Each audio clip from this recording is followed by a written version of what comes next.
প্রিয় দর্শক, আসসালামু আলাইকুম। সবাইকে স্বাগত জানাচ্ছি আমার আজকের এপিসোডে। আমি আজকে আপনাদেরকে অসাধারণ স্বাদের একটা সেমাই রেসিপি তৈরি করে দেখাবো। হাতে মাত্র 5 মিনিট সময় থাকলে এটা আপনারা তৈরি করে নিতে পারেন। আশা করি রেসিপিটি আপনাদের ভালো লাগবে। একটা প্যানে দিয়ে দিচ্ছি 1 টেবিল চামচ ঘি।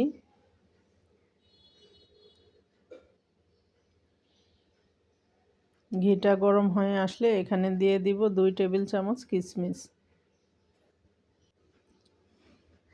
কিশমিশগুলোকে দিয়ে আমি লো আঁচে কিছুক্ষণ ভেজে নিব।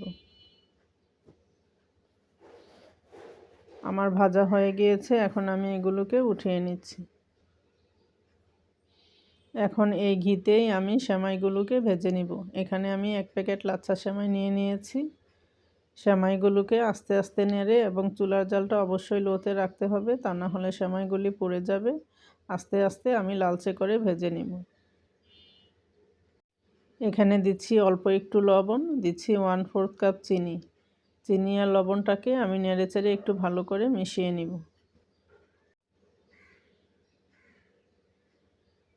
এখন এখানে দিচ্ছি অল্প একটু এলাচ গুঁড়া আর দিচ্ছি আধা কাপ গুঁড়া দুধ। চুলার জালটা যতটা সম্ভব একদম কমিয়ে রাখতে হবে, তা না হলে দুধগুলি পুড়ে যাবে। আমি আস্তে আস্তে নেড়েচেড়ে এগুলোকে একটু ভালো করে ভেজে নিব।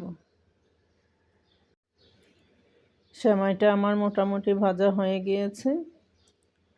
এখন আমি আপনাদেরকে পরিবেশন করে দেখিয়ে দিচ্ছি। এখানে উপর থেকে ছিটিয়ে দিচ্ছি ভেজে রাখা কিশমিশ, দিচ্ছি কয়েকটা চেরি ফল ছোট করে টুকরো করে নিয়েছি, দিচ্ছি কয়েকটা খেজুর টুকরো করে নিয়েছি, দিয়েছি কয়েকটা কাঠবাদাম কুচি আর দিচ্ছি কয়েকটা পেস্তা বাদাম কুচি। এখানে কিছু ড্রাই কোকোনাট আমি উপর থেকে ছড়িয়ে দিচ্ছি।